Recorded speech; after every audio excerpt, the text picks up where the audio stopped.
Necesito mucha atención de parte de ustedes. Let's go. Y de la señorita Michelle. Está aquí Michelle, ¿no? Michelle. Ella tiene buena memoria. Aquí hay, sí, memoria mucho, pero necesito entendimiento, ¿ya? Yo creo que voy a tratar, si el tiempo da, darles una practiquita de esto para que apliquen esto a algo, ¿ya? Y ahí serían 3 prácticas, ¿ya? Bien, entonces, apágame la luz, por favor. Apágame la luz, estimado.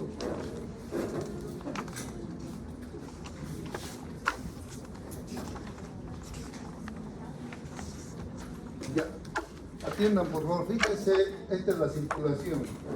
Hemos avanzado el corazón, ahora vamos a avanzar la circulación mayor y menor y los capilares, ¿ya?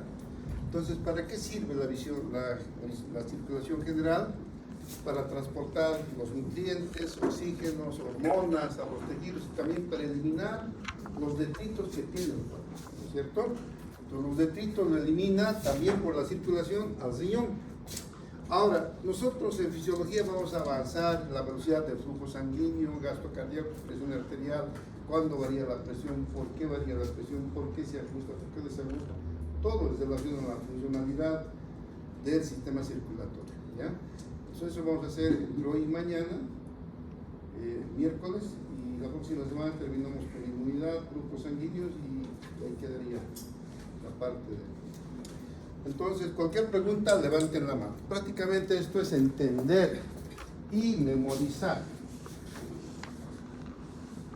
Entonces, atiendan por favor. Lo importante es aplicar. Por ejemplo, las arterias están inervadas por el simpático y parasimpático. Perdón, por el simpático, no parasimpático.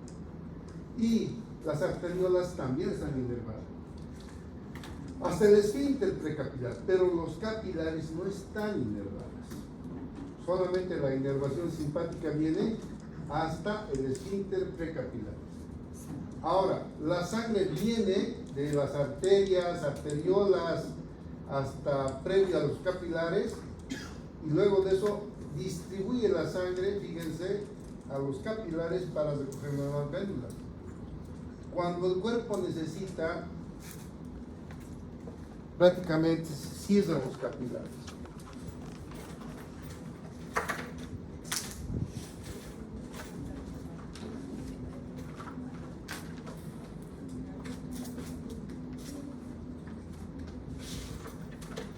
Se cierran los capilares.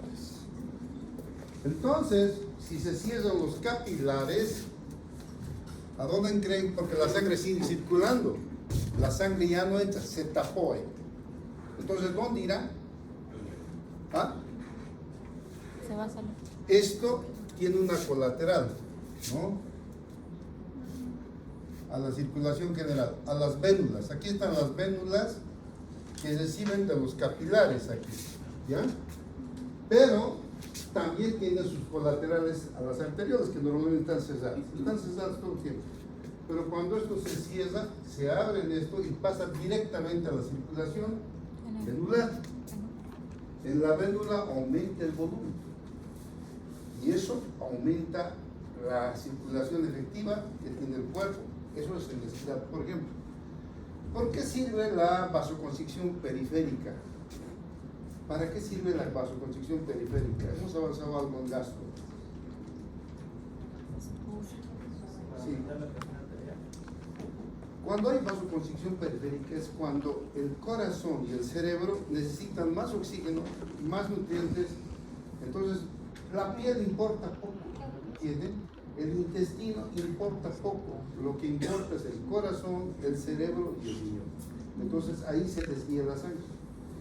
Vasoconstricción periférica puede darse, van a ver ustedes en patología del próximo año, cuando falta sangre, uno tiene una hemorragia, entonces la sangre se ha salido, aquí se ha lesionado una arteria, se ha salido por aquí la sangre, entonces inmediatamente hay vasoconstricción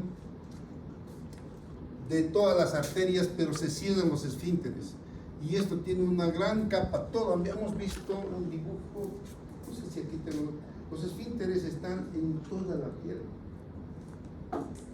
Los esfínteres están en toda la piel, ¿no? Como en napa, es como si tuviéramos puesto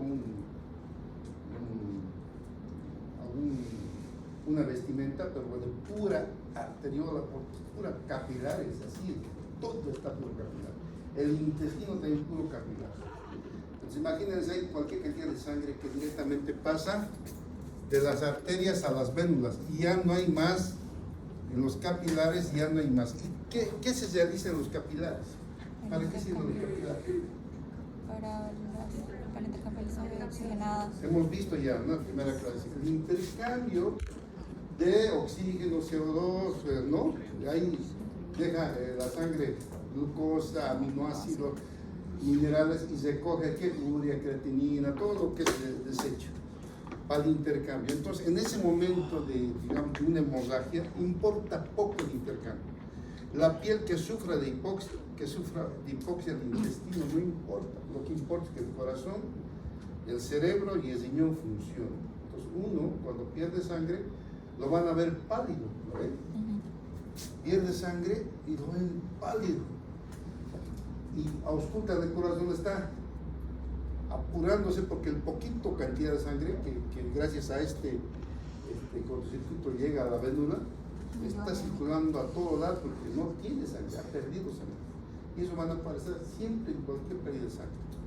Ustedes van a ver continuamente en los partos, cuando una mujer tiene mucho sangrado, de lo que era media así morenita, como veo algunas aquí, se vuelven blancas. Y sin embargo, no es por ser blanca, porque la sangre que da un color se pierde. ¿No? Cuando uno es moreno, que ahorita sobre lo que estoy moreno, estoy con, qué sé yo, con bajo hidratación, más negro. Pero cuando uno tiene palidez por vasoconstricción, la piel no tiene, es increíble. Esos pacientes que están por vasoconstricción, ustedes le pueden cortar y no sangran. ¿Por qué no sangran?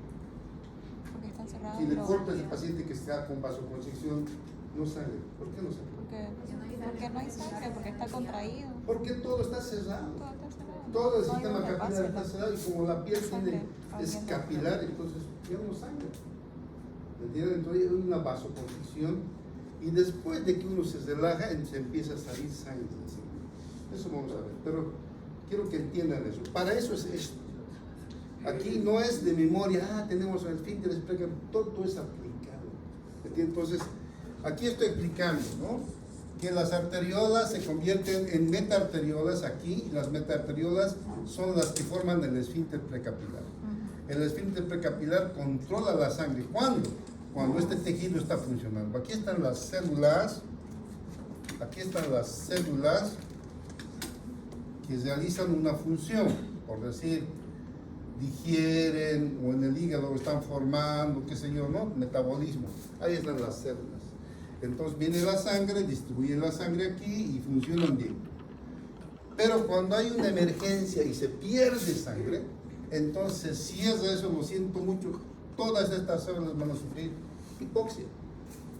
En ese momento el cuerpo prioriza que la persona se salve. ¿Y cómo se va a salvar? Si es que el corazón tiene sangre para sus funciones, si es que el cerebro puede mantenerse vivo y el riñón puede todavía eliminar un poco de la vida. El resto importa un comino. Entonces es un problema. Va a haber la famosa vasoconstricción. El apellido de la vasoconstricción cuando falta sangre, ¿cómo se llama? Vasoconstricción. El que me diga lo aumento un punto. En gastro hemos avanzado. No hemos dicho ya eso perfecto. Cuando hay falta de sangre, hay vasoconstricción. Es plácnica. Aumentarle un punto a este individuo. ¿Cómo se llama? Pero no es Matías. El otro es Mateo. Ay, es Matías. A Matías aumentaron. Vasoconstricción es plácnica. Tenemos cualquier cantidad de sangre digiriendo la comida, ¿no ven? Está en el hígado, el intestino, todo un montón de sangre. Ahorita atiendan, por favor, no hablen. Cuando acabamos de comer, la sangre se va todo el intestino. Lo estamos digiriendo. Digamos, tenemos un problema, la sangre va donde debe ir y esto ya no se digiere. Y es un gran problema. ¿ya? Es un error a una persona que está así con taquicardia, hacerle comer, papito, no se puede hacer comer porque no hay sangre para digerir, no existe sangre. Más bien hay que hidratarlo, hacerle transfusión de sangre, pero comer no. Si un paciente ha perdido sangre, hay que tener cuidado. Entonces, somos médicos, hay que auscultar para ver cómo está su situación. ¿Alguna pregunta? Estoy tratando de ser aplicable la teoría que estamos aplicando. Porque a mí me importa un comino que sepa, tenemos arteriola, ¿para qué sirve? No saben para qué. La arteriola lleva sangre bajo control nervioso. La metarteriola forma el esfínter, ¿lo ven? O sea, esta es la arteriola. Aquí hay simpático. Aquí hay simpático. Entonces, cuando hay vasoconstricción, ¿qué hace el simpático? Produce disminución del lumen, ¿no ve? Entonces cierra esto también y esto ya deja de recibir sangre. Lo de bueno es de que el intestino, la piel no aguantan minutos, aguantan horas sin oxígeno. Bueno, reciben un poquito de oxígeno suficiente, pero no mueren. Entonces, por eso se les deja hambreando, se les deja sin oxígeno, apenas respiran, no asfixian, pero están bien. No trabajan, no pueden digerir, no pueden hacer nada. ¿Está entendido? Entonces, se prioriza el cuerpo, funcionalmente prioriza dónde tiene que ir la sangre. En este caso, no se olvide, corazón, cerebro y riñón. Es esto, vasoconstricción cuando pasa. Y para eso es esto, ¿no? Para eso sirven las arterias que estén con el simpático, las arteriolas. El esfínter precapilar tiene los últimos de músculo liso que cierra cuando hay vaso. El esfínter cierra. Por eso se puede cerrar y la sangre se va directamente al sistema medular. Ya no hay circulación esplácnica, ya no hay circulación periférica y el paciente es solamente al corazón, el cerebro y el riñón, nada más. ¿Está entendido?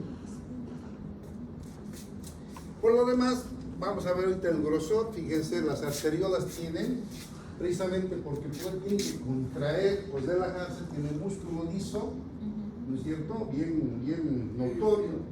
En cambio, el endotelio no tiene nada de músculo liso. No tiene nada, solamente es una capa de células, ¿cierto? Endoteliales, nada más, no tiene músculo liso. La vena también tiene pilas musculares lisas, pero no son del mismo tipo, son delgadas y además son más flexibles. Ahorita vamos a ver. Entonces, pasamos a esto, fíjense. La circulación entonces tiene esto. Las arterias manejan la sangre a presiones elevadas, ¿no? Vamos a ver más adelante, a ver que ahora mismo en esta lección, la presión que está circulando por las arterias es la que tomamos al paciente, 120/80. Esa es la fuerza con la cual quiere sacar. Presión media, ahora vamos a ver, la presión media es la presión con la cual la sangre quiere salirse porque está englobada en la arteria. Una fuerza tiene la sangre. Entonces, si ustedes a esa arteria, por ejemplo, esta sea la arteria, y yo lo pincho, ¿qué creen que va a pasar?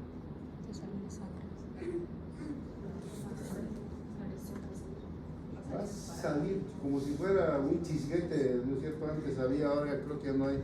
Cuando yo era niño teníamos chisguetes, apretamos, salía la presión, ¿no es cierto? El agua, así sale la sangre. Cuando están en cirugía, el médico rompe una arteriolita, una arteria, sale la sangre, empieza a chisguetear por todo lado por la fuerza. Entonces, la fuerza con la que circula la sangre, la presión es alta. Pero cuando se rompe una vena, ¿cómo será la presión? Baja, simplemente chorrea ahí. Es el color famoso, sangre azul, ¿no? Entonces, fíjense, las vénulas tienen, por esta razón, fíjense, el músculo liso aquí es grueso de las arterias. ¿Por qué? Porque las presiones son altas. Si fuera delgada, vencería a la pared.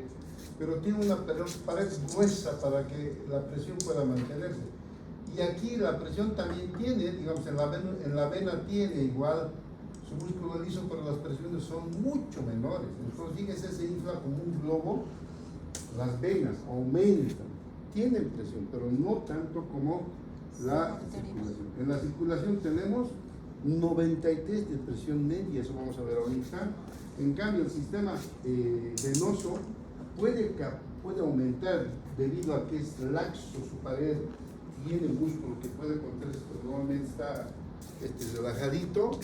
Puede, fíjense, tiene el 64% de la sangre de nuestro cuerpo. Entonces nosotros estamos avanzando con el 40%, normalmente caminamos, todo. Pero cuando corremos, entonces hay vasoconstricción del sistema venular y esa sangre va a oxigenar, a aumentar. Entonces nos descansamos, vuelve a su lugar. Entonces es como una especie de reserva venosa que tenemos. Cuando ustedes van a hacer una transfusión sanguínea, se van a hacer una donación de una unidad de sangre. ¿De dónde sale la sangre? ¿Ah? De la vena, de aquí sale.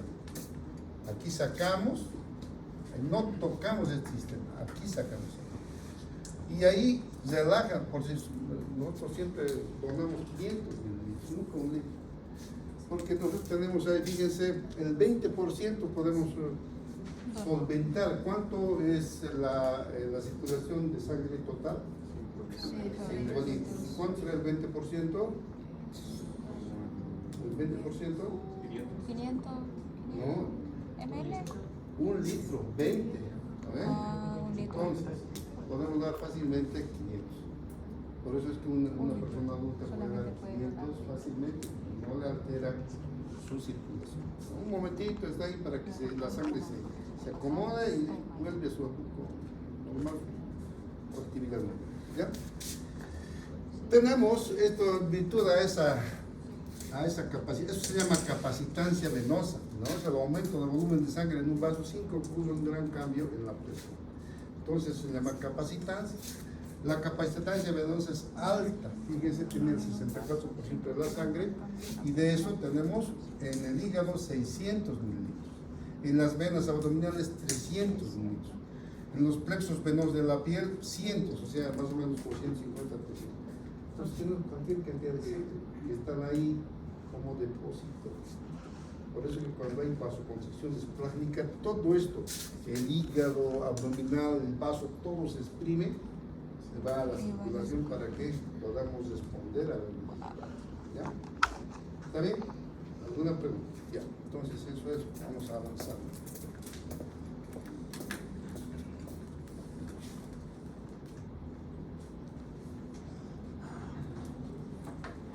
Estas son las presiones en función de la circulación. Las grandes arterias, 120-80, ¿no es cierto? Los capilares, 35 en las arteriolas, 10 en el venoso. Son las presiones intravasculares. Si sin la luz del vaso venoso tenemos 10. De eso va a haber pregunta. Y no va a haber pregunta, ¿cuánto es la presión venosa? No. Voy a poner, si la presión venosa es 5 y la presión arterial sea tanto, ¿qué pasa? Y ustedes tienen que valorar. Esas son las preguntas de trabajo. No es, dígame cuánto es la presión venosa central. No me interesa el valor. Memoria, lamentablemente, tiene que ver mucho, pero la aplicación es lo que me interesa. Ustedes sepan para qué sirve eso. Por ejemplo, aquí la presión sistólica 120, diastólica 80. La presión media 93, ahorita ustedes van a sacar, es sencillo de sacar. En los capilares tenemos un extremo venoso, digamos, imaginen que no es un pulmón, lo hemos visto hace un momentito, ¿no? Pero volveré atrás para que no me digan, no entendí. Fíjense, aquí, ¿no? Tenemos en los capilares un extremo arterial y un extremo venoso. ¿Ya? El extremo arterial es alto, 28 a 30 milímetros de mercurio, y el extremo venoso aquí 10. Fíjense cómo la presión. Entonces, a eso se refiere que las presiones varían, pero en el extremo arterial, quiere decir, aquí obviamente es mayor, por eso la sangre va siempre de arteria a vena, siempre, nunca de vena a arteria. Entonces, esa circulación hace, ¿no es cierto?, que nuestra sangre pueda circular y explica una serie de fenómenos que hay a nivel, que hemos avanzado. Aquí está. Entonces, tenemos en la arteria la presión media de un vaso capilar de 17 milímetros de mercurio, o sea, la presión media capilar, que permite el intercambio del agua, del oxígeno, de los nutrientes. A nivel pulmonar tenemos presiones bajas aquí, en el pulmón, pero esa presión baja que maneja tiene mucho que ver en la oxigenación. Si una persona tiene mayor presión aquí, fíjense, no se olviden, no se confundan esto. ¿Cómo se llama el vaso que va hacia el corazón? ¿Arteria o vena? El vaso que va hacia el corazón. Vena. Y el vaso que sale del corazón. Arteria. Eso no se cumple. Porque aquí nosotros tenemos que el vaso que va hacia el pulmón es una vena, pero se llama arteria por el concepto que todo vaso que nace del corazón se llama arteria. Entonces la presión aquí se llama presión arterial pulmonar. Y aquí tenemos la aorta. El vaso está saliendo del corazón, también es arteria. Entonces tenemos una arteria pulmonar y una arteria aórtica arterial. ¿Ya? No se confundan eso. A veces confundimos porque como está llevando esta sangre, ¿qué sangre es la arteria pulmonar? ¿Qué sangre lleva? Sangre venosa, lleno de CO2, oscura. ¿Ya? Entonces, cuando sale de aquí, sí, porque aquí se oxigena, sale una sangre arterial que conocemos, un filante rojo que se ha llenado pero la presión, digamos, pulmonar maneja presiones arteriales con sangre venosa. Entonces ahí tenemos una presión que se llama la presión en cuña, que nosotros medimos metiendo un catéter al ventrículo derecho, llega hasta el pulmón y donde ya no puede pasar, ahí llamamos presión en cuña. Entonces la presión en cuña refleja ¿qué? La presión ya de la aurícula izquierda y del ventrículo izquierdo, ya refleja, se puede saber cuánto está la presión. Si es que aquí nosotros tenemos mayor presión, por decir, si aquí tenemos, a ver, para no confundir, porque después me voy a ir a otro lado. Si yo tengo aquí un problema, por decir, tengo un tumor aquí, o tengo tuberculosis, o tengo, no sé, cualquier enfermedad, digamos, ¿no? Un EPOC, que me está apretando la arteria pulmonar, ¿no? Imaginan, ¿no? Me está apretando la arteria está en menor tamaño, ¿no? Porque está apretando el tumor, o en este caso el EPOC. ¿Cómo van a estar las presiones en la arteria pulmonar? Mayor, altas. Altas, ¿no? ¿Y eso qué va a afectar al corazón? ¿Izquierdo o derecho? Derecho. ¿Cómo va a estar el ventrículo derecho? Hipertrofiado. Si está hipertrofiado, ¿cómo va a estar el electro? Con eso ya les he dicho todo. Ya está ahí ya todo, ¿no? No es necesario. ¿Y la aurícula cómo va a estar? Derecha. También va a estar crecido, ¿no es cierto? Entonces, cuando nosotros vemos en el electro esas cosas, inmediatamente inferimos que hay hipertensión, digamos, sistémica, pulmonar. Ya podemos imaginar. Pero tienen que ustedes tener la circulación en su cerebro, tienen que tener la capacidad de imaginar a qué nivel. Siempre les he dicho que ese loquito, hay una novelita que han hecho, ¿no es cierto? Un loco que se vuelve muy diestro en medicina, ¿no es? Y el tipo cada vez que le daban y dibujaba ahí, de su cerebro, todo conectaba. Eso, aunque efectivamente así lo hacen como chiste, es verdad.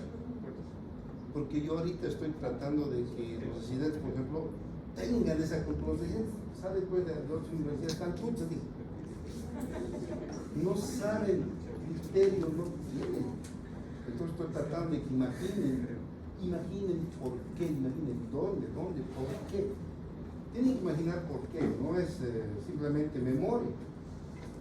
De memoria hemos salido todos, pero la cosa en la práctica es criterio, tienen que saber por qué. Por eso les exijo siempre por qué. Y aquella persona que no me haga por qué en la práctica, y no va a ser porque está aumentado la presión, no me interesa, tienen que dibujarme dónde está aumentada, cómo está aumentada, cómo. Yo tengo que ver, yo no voy a leer. Ustedes pueden ver en el internet, tenemos que la fibroplasia a nivel pulmonar, y eso me lo cargan. No sirve. Me tienen que hacer un dibujo bien, explicando cómo, qué está pasando, entonces sirve. ¿Entendido? Entonces, por favor, no se confundan. Igualito, por eso esta práctica va a ser bonita, porque me van a enseñar del electro, me van a enseñar por qué está provocando, todo me lo van a enseñar. Entonces va a ser, y no se les ocurra calcar mis presentaciones, y eso mismo presentarme como respuesta, ¿no? Pues, hagan ustedes. ¿Alguna pregunta hasta aquí? Entonces, las presiones capilares nos van a explicar, atiendan por favor. Si la presión, si hay algo que está obstruyendo aquí tenemos una obstrucción, ya sea de cualquier tipo, tumoral, EPOC, asma crónico, lo que sea que esté obstruyendo, la sangre que está yendo del ventrículo aquí no va a poder pasar.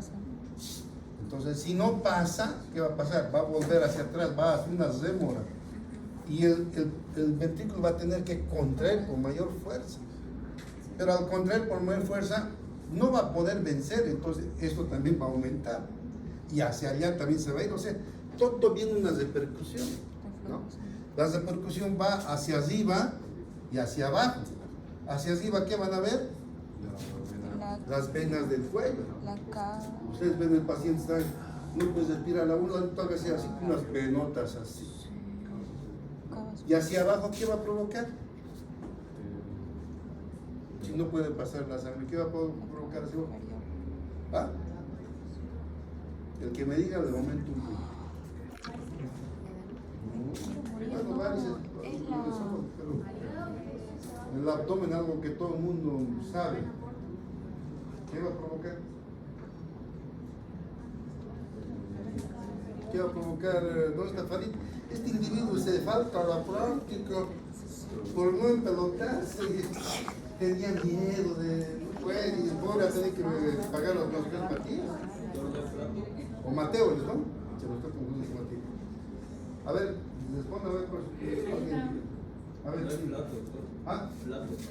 No, flato nada que ver. Flato es aumento de aire. ¿De qué? Te estás yendo al otro lado. Del hígado. ¿Por qué? ¿Qué me está diciendo del hígado? ¿Por qué el hígado?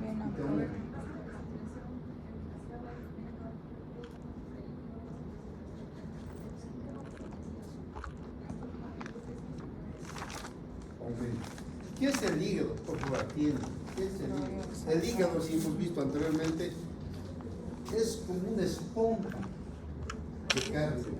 ¿Entienden, no? Y está lleno de... Si digamos que tuviéramos una esponja llena de agua, así es el hígado. Una esponja llena de sangre. Entonces, si la sangre va hacia arriba, porque no puede pasar el ventrículo, las venas se ven hacia abajo, el hígado se va a agrandar. Ustedes agarran al paciente, clarito un hígadango, bien palpable, ¿no? Y de ahí siempre ir a los miembros inferiores, al final, ¿vale? Al principio solamente al hígado, después la barriga, después abajo. Pero entonces todo es funcional, todo es de dónde viene, por qué viene, biofísica, fisiología pura. No estamos hablando ahorita de gérmenes, nada, simplemente lo que produce una obstrucción, lo que produce un aumento de la presión, etc. Entonces se va a ver eso, les digo. Y ahí vienen muchas cosas. Yo, por eso digo que, es que si yo os digo, así, después se olvida. La cosa que ustedes creen y me lo hagan llegar en el libro, en el práctico, entonces es otra cosa. Porque cuando ustedes se encuentran, nunca se olvidan. Pero cuando yo les digo, saliendo de aquí, en un mes les pregunto, sí, he entendido, pero quiero, no se cuenta. Otra cosa es hacerlo. Creo que va a ser nueva la práctica. Vamos a tratar de que nos alcance el tiempo y en esta práctica de teoría, pero aplicado, todo eso tiene que ser aplicado. Y es bonito, nunca se van a olvidar, ¿ya? Hasta aquí está entendido. Entonces la presión en cuña nos refleja indirectamente cómo está la presión en el pulmón y por ende de la aurícula izquierda y ventrículo izquierdo.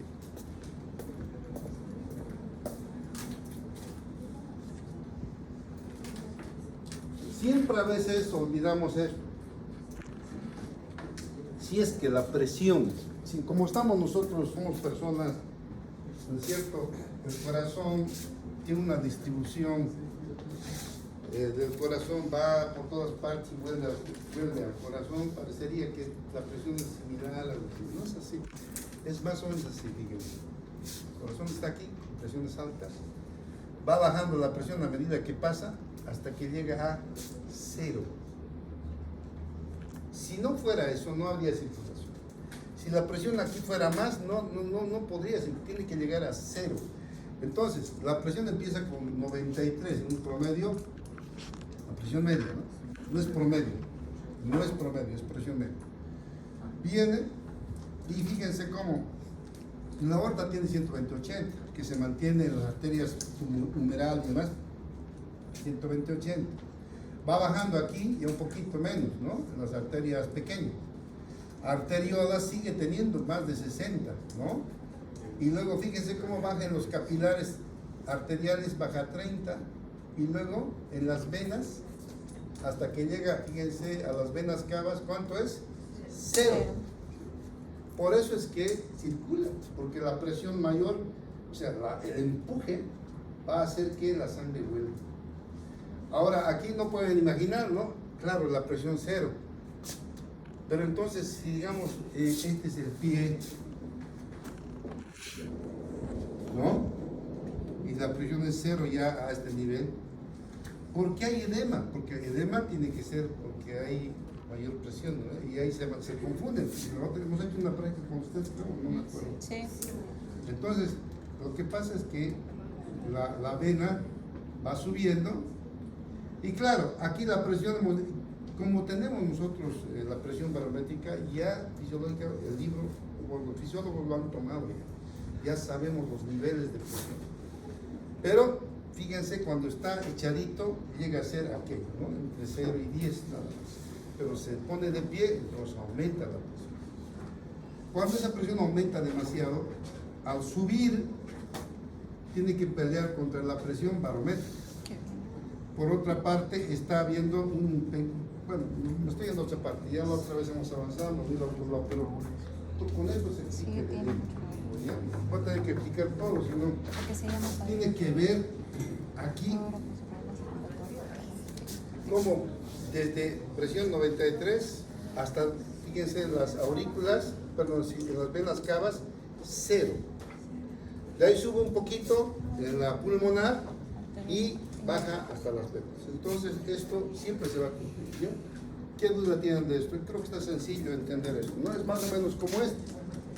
Fíjense, aquí la presión está 100. Entonces la presión hace que baje y a este nivel la presión va a ser 0, por eso sigue saliendo ese nivel. Porque 0 es mucho menor que 100, siempre va a empujar, siempre va a circular. Por eso es que el corazón 93 siempre va a circular, porque a nivel de la aurícula derecha y vena cava es 0. Entonces siempre va a ir del ventrículo izquierdo a la aurícula derecha, porque en la aurícula derecha es 0 la presión. Y la vena cava superior es 0. Entonces no puede ir hacia atrás, siempre va a ir adelante. Entonces el corazón bombea y a ese bombeo va a alcanzar, aquí como es 0, siempre va a llegar al corazón. ¿Está entendido? Sí. Ya,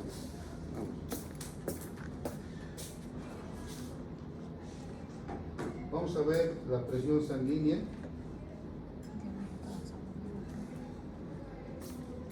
no, flujo.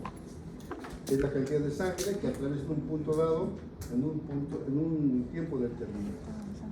¿No? Hay una relación entre presión, flujo y resistencia.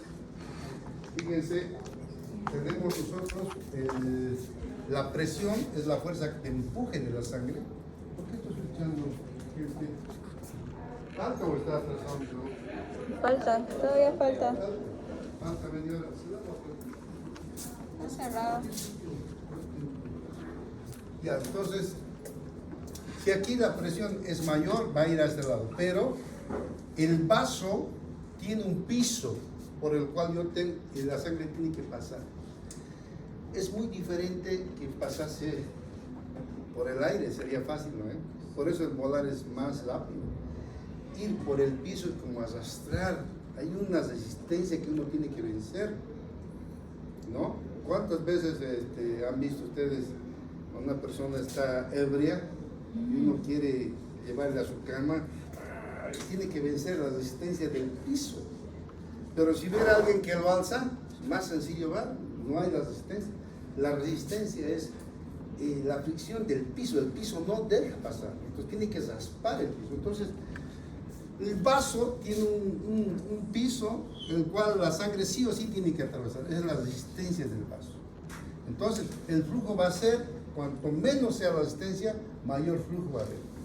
Cuanto mayor presión y menor resistencia, el flujo va a ser mayor, y eso es lo que dice nuestro libro. Y aquí está clarito. Flujo es igual presión sobre resistencia. Esa es la fórmula, ¿no? Flujo es igual a presión sobre resistencia. Entonces, por favor, aquí tenemos los flujos que tenemos en nuestro cuerpo. El flujo turbulento y el flujo laminar. El flujo turbulento es el flujo que se transmite en todas direcciones. Quiere decir que es un conducto irregular. No es un conducto como un vaso en el cual todo es liso, no. Es un conducto irregular. Es comparado como un río que tiene piedras, no obstáculos, entonces el agua va a todas partes. Pero el flujo laminar se distribuye en láminas. Funcionalmente el agua, cuando va en un conducto liso, se distribuye en láminas, por eso le llamamos laminar. Y en este río ustedes van a ver que no se escucha ningún ruido, pero está circulando el agua. Ustedes ponen encima, circula menos, adentro circula más rápido, porque en el centro tenemos más velocidad. Todo lo que choca, aquí tenemos la resistencia, digamos, de toda la pared, esto está dando resistencia, pero al medio no hay resistencia, entonces al medio avanza más rápido. Ese flujo es aerodinámico. Este flujo laminar que vemos aquí es una comparación que decido poner laminar el vista, no hace ruido y avanza. Tenemos en nuestra sangre. La sangre nuestra está, especialmente de ustedes, los bebés. Miren, el flujo es laminar. Las paredes del vaso son tan finas que uno entra, es una obra de arte. No se compara nada. Entonces, el flujo es constante, no hay soplos, no hay ruidos. El flujo va normalmente desde el ventrículo izquierdo al ventrículo derecho por la diferencia de presión. Uno es 93, el otro es 0. Entonces, no es flujo turbulento, es siempre el flujo laminar. Fisiológicamente nuestra circulación tiene un flujo laminar, pero en algunos pacientes puede ser turbulento. ¿Cuándo? Cuando ese vaso tiene obstáculos, ¿no? Entonces, si ese vaso tiene obstáculos, fíjense aquí en el turbulento, porque aquí hay obstáculos, ¿no? Entonces choca y eso da la vuelta y todo entonces tenemos ahí ruidos, así como hay soplos en un ruido que tiene una serie de obstáculos, así en nuestras arterias, en nuestro corazón se escucha. Ustedes escuchan y están los soplos ahí. ¿Por qué parece soplos? Lo que no debe ser, porque el flujo laminar es lo normal para una persona sana.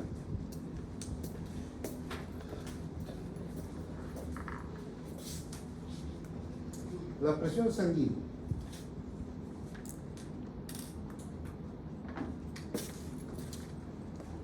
La presión sanguínea mide la fuerza en milímetros de mercurio ejercida por la sangre contra la pared del vaso. Eso hemos avanzado. ¿Sí? Entonces, tiene directa relación con la resistencia. Aquí tenemos un vaso con una presión arterial normal. Aquí hay una presión de empuje, la sangre va por allá y llega a su destino, ¿no?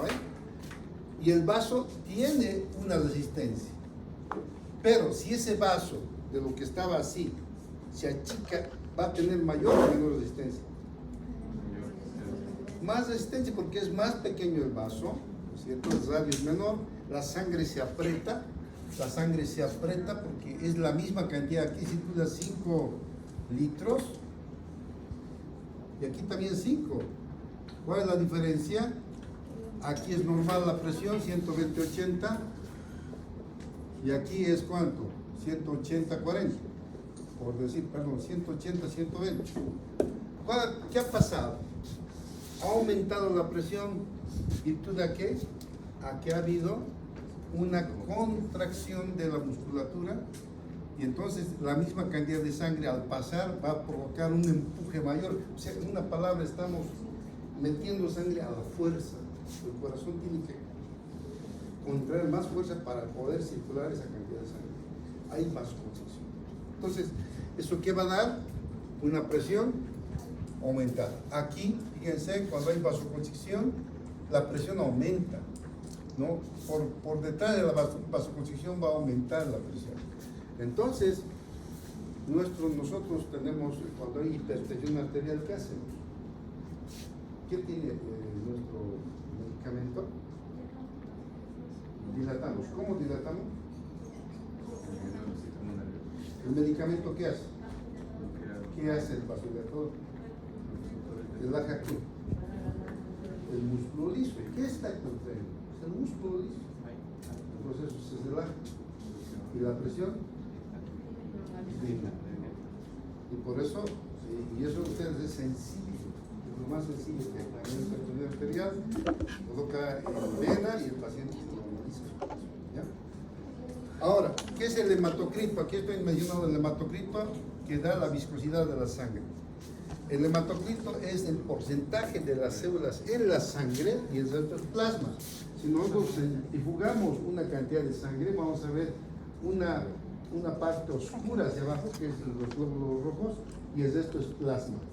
Entonces, esta cantidad, ¿cuánto tiene? Por ejemplo, normalmente los varones tienen 42, la mujer tiene un poquito menor. Fíjese, aquí tenemos una cantidad de sangre, ¿no ven? En glóbulos rojos. Aquí tendrá normal glóbulos rojos. No, está con anemia. Y aquí tenemos glóbulos rojos en menor cantidad. Entonces, un hombre puede tener glóbulos rojos así, sería lo normal, digamos, una anemia, o puede tener un exceso de glóbulos rojos. Entonces se llama aumento del hematocrito, poliglobulia. Y eso abunda aquí en nuestro país, porque la altura, como vamos a ver en el respiratorio, estimula la producción. Ahora vamos a ver la producción de qué? De sangre, ¿no? Como una compensación. Por eso son con mayor cantidad de glóbulos rojos. Entonces, el hematocrito y la viscosidad. Entonces, a mayor hematocrito va a ser más viscoso, y cuanto es más viscoso es menor la circulación y aumenta la presión. Entonces, a mayor viscosidad, menor el flujo y mayor la presión arterial. Para una comparación tenemos la viscosidad de la sangre es 3 veces mayor que la viscosidad del agua. Y tenemos, pásame tu botellita. Si por ejemplo este fuera mi conducto, pongo aquí agua, inmediatamente sale. ¿Ya? Pero sangre tarda, el vaso sale, pero 3 veces menos que, 3 veces más ¿ya? ¿Alguna pregunta hasta aquí? Entonces vamos a avanzar.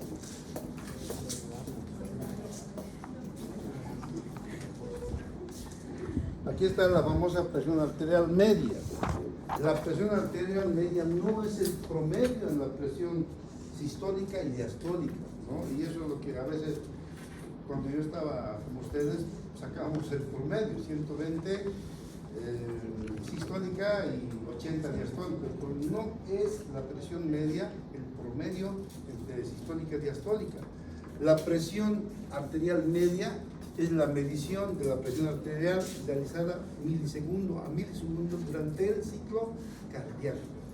Entonces, durante el ciclo cardíaco se ha medido ya funcionalmente a nivel mundial y se ha visto que tenemos esta formulita, ¿no? Presión arterial media es igual a presión diastólica más presión sistólica menos presión diastólica entre 3. Entonces, de aquí sale lo que les decía, la presión arterial media es, ¿cuánto? 93. ¿Por qué? Porque la presión diastólica es 80 normal, más presión sistólica 120, menos presión diastólica 80, entre 3, nos va a dar 93. ¿Ya? ¿Por qué les hablo de la presión arterial media? La presión arterial media es un dato importante para la gente que va a ser clínica. Para todos los que van a estudiar una carrera clínica, es vital con la presión media nosotros controlamos que el paciente esté sano, que el paciente internado se mantenga vivo, porque nosotros ya no se puede calcular, o sea, en presión sistólica, diastólica, la presión media nos da el aparato y sabemos si ese paciente está circulando como para poder hacer el intercambio a nivel tisular. No diagnostica la hipertensión, no sirve para eso, tenemos para eso otra cosa, el sfigmomanómetro. Sino sirve para qué? Para el seguimiento, para el control de pacientes hipertensos o hipotensos. Esto se usa mucho en cuidados intermedios, cuidados intensivos, ahí se mide la presión arterial media. La presión arterial media, como se mide milisegundo a milisegundo, nosotros sacamos mediante la presión diastólica y sistólica sin tocar al paciente. El aparato nos dice cuánto es, en ese momento, tanto la presión media está bien, 93 normal, digamos. Con 93 hay una adecuada perfusión en los órganos. Hemos dicho que los 3 órganos que se perfunden por la presión, ¿cuáles son? Cerebro, corazón y riñones. Si baja la presión media, ¿no es cierto? Por debajo de 60, tenemos un problema de insuficiencia cerebral. Deja de haber perfusión y empieza a haber insuficiencia renal, y esto es grave. Entonces, la presión arterial media nos sirve para controlar. Creo que aquí vamos a quedar, ya se nos ha cumplido el tiempo. Ah, no, me falta. No, falta. Falta todavía, ¿no? Seguiremos porque el tiempo avanza. Me he equivocado. Entonces, vamos a avanzar ahora, dime por favor, la presión venosa central. La presión venosa central es la presión que tiene la sangre a nivel de la aurícula derecha. Entonces hemos dicho que a nivel de la aurícula derecha la presión venosa, la cantidad de sangre que llega, va a empujar C. O sea, por eso hay circulación de mayor a menor. Entonces normalmente C. Pero en medicina lo tomamos como máximo 10. Entonces tenemos de 0 a 10 milímetros de mercurio la presión venosa central. La presión venosa central ustedes lo van a ver internos. Cuando vayan al hospital van a ver el interno. Todavía seguimos nosotros con presión venosa de los años 2000, cuando todavía se ponía un catéter y se mide por la presión barométrica, eso van a aprender. Todavía seguimos, aún no tenemos con este gobierno peor, ni aparatos tenemos, pero la presión venosa central hay que medir en el paciente. ¿Para qué sirve la presión venosa central? La presión venosa central va a hacer que nosotros podamos controlar, especialmente a los pacientes que tienen, por ejemplo, un traumatismo craneal en el cual un poquito de sangre o un poquito menos, el paciente se muere. Con la presión venosa central se controla exactamente si el paciente tiene la perfusión necesaria en esos órganos. Entonces, fíjense, ¿de qué depende la presión? Como es la presión en la aurícula derecha, depende de qué? De la capacidad del corazón de bombear, de aurícula de ventículo, ¿no? De bombear, y el flujo de sangre que llega al corazón. De esos dos factores depende la presión venosa central. Repito, si la presión venosa en la aurícula es 0, Obviamente, si el ventrículo empuja bien, entonces la presión se va a mantener cero. Pero si el ventrículo late menos, va a haber mayor presión. Entonces depende de la contracción ventricular y auricular derechas y de la cantidad de sangre que llega. Si llega mayor cantidad de sangre, va a haber mayor presión venosa central. Entonces nosotros podemos controlar fácilmente cómo está la circulación del paciente con la presión venosa central. Esto hacemos nosotros. Este dibujito es de los años, hace 20 años, los años 2000. Fíjense, aquí tenemos, se hace un catéter, se pone a nivel de la aurícula derecha. Entonces aquí tenemos un manómetro que nos mide la presión. Entonces nosotros abrimos la llavecita y la presión de la sangre empuja y esto sube hacia arriba. Entonces ahí medimos. ¿Cuánto es la presión venosa? Está 15, está elevada. Entonces bajemos los volúmenes. ¿Entienden? Esto se hace todavía. Estamos en esa. Ahora ha avanzado la ciencia. Cuando usted salga va a ser todo con botones, pero tienen que saber qué es la presión venosa central. Entonces se pone aquí, eso los cirujanos hacen, fíjense, en la vena es sencillo entrar, se llega a la aurícula derecha y se mide cuánto está la presión, porque la presión dentro de la aurícula nos da la presión venosa central, que tiene que ser 0, hasta 10 decimos, ¿ya?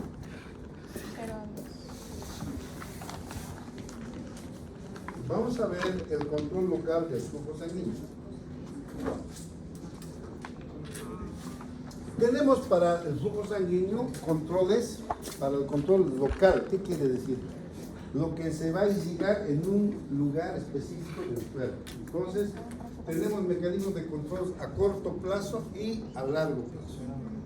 A corto plazo, si por ejemplo me corto un músculo de la mano, inmediatamente va a haber vasoconstricción. ¿Ya? Entonces, esa vasoconstricción viene de un reflejo que se llama la teoría miógena. ¿Ya? También si sigue vasocontraído mi vaso a nivel del flujo sanguíneo local, puede ser como un aumento del metabolismo tisular. Si hay un aumento del metabolismo, también va a haber un aumento del control del flujo sanguíneo local. La teoría vasodilatadora dice, ante la falta de nutrientes, de vitaminas, oxígeno, entonces va a haber sustancias vasodilatadoras que van a provocar que ese vaso se dilate y llegue sangre suficiente a ese lugar, a ese tejido. ¿Ya? A largo plazo, ¿no es cierto?, es cuando una persona lo frega su cuerpo, como ese más bien que aquí no tengo ninguno, un poquito, creo que Mateo hace fisiculturismo, pero fisiológicamente, así, funcionalmente, así nomás. No usa esteroides o usas esteroides, Mateo, no. Cuando estamos en el endógeno vamos a ver que los esteroides, el que me dice qué provoca el esteroide en una persona que hace, claro, tiene buenos músculos, ¿qué provoca los esteroides? ¿Qué provoca? Allá veo otro fisiculturista calladito, está despacio ahí, ¿no? Con sus bíceps.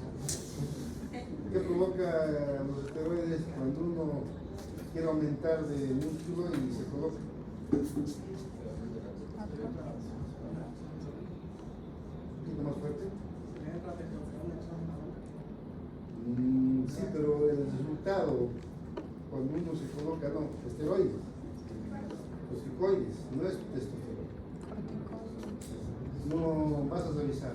A ver, si sabes, te voy a meter un punto.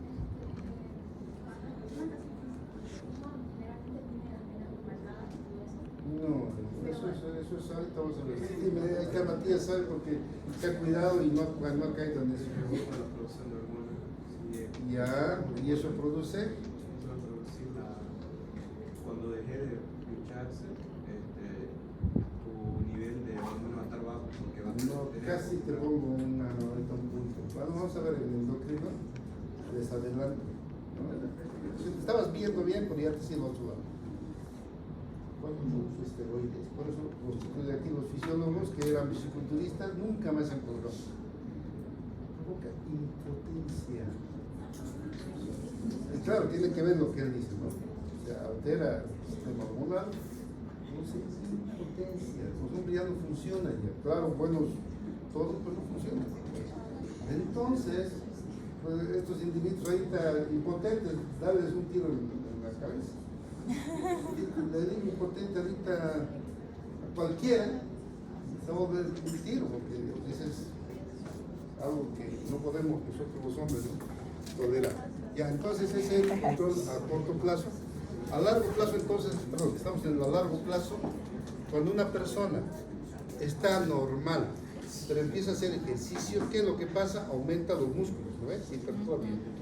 Pero secundariamente, para nutrir esos músculos, para que el vaso vaya y nutra, tiene que aumentar la cantidad, porque ese músculo usa glucosa, más oxígeno. Entonces los vasos, porque se forman más fibras musculares, tienen que solventar esa capacidad. Por tanto, hay un aumento de los vasos sanguíneos, aumentan de tamaño y aumenta una circulación colateral. Vasos que no habían aparecen. Empieza a crecer esto, fíjense, es un vaso, y la necesidad empieza a crecer vasos, nuevos vasos, y de lo que uno no tenía ninguno aparecen vasos por aquí, por allá, ¿no es cierto? En los gordos, en los que hacen fisiculturismo, ¿no? Entonces se llama aparición de circulación colateral, nueva vasculación tisular. Entonces ahí tiene mucho que ver el oxígeno. A mayor falta de oxígeno, mayor vascularización compensatoria. Precisamente porque los músculos están haciendo tanto ejercicio, necesitan más oxígeno, entonces hay vascularización mayor para poder compensar esa necesidad que tiene el oxígeno. ¿Ya? Y concluimos con esto, con esta que viene, fíjense, en la regulación a largo plazo, ante un aumento de la cantidad de tisular, nutrientes y oxígeno, ¿qué va a pasar? Mayor vasculación. Fíjense este individuo, lleno de vasos. Claro que también hace más ejercicio, los músculos necesitan más nutrientes y más oxígeno. Por tanto, el cuerpo responde con una circulación, ¿no? Mayor circulación. ¿Qué pasa si uno no hace ejercicios? No hace ningún ejercicio, entonces hay menor vascularización. Aquí tenemos una persona que tiene artritis, y la artritis, como uno ya no puede mover, entonces la mano se vuelve, los vasos delgaditos. Ustedes van a ver una paciente fría su mano, la agarran y no se nota vasos. Pero una persona que hace ejercicio agarra unas notas, ¿no? Entonces la diferencia es clara. A mayor necesidad de oxígeno, mayor vascularización. Ante una división de nutrientes y oxígeno, menor vascularización. Entonces el cuerpo responde según la necesidad de que el tejido le da. Ahora, eso es un gran problema, porque cuando esto es una retina, van a avanzar esto el próximo año. Ahí, ustedes ven dentro del ojo, la parte que mira es la retina. Ojo, en realidad es más que neuro, diría yo, ojo. La retina, ¿no? Cristalino, cómo se conecta, cómo forman las imágenes. Pero la parte del globo ocular que capta los colores, capta la visión, es la retina. Y la retina necesita oxígeno como todo tejido para poder funcionar. Entonces, ¿qué pasa si le doy mucho oxígeno? ¿Qué va a pasar? Va a haber mayor o menor vascularización.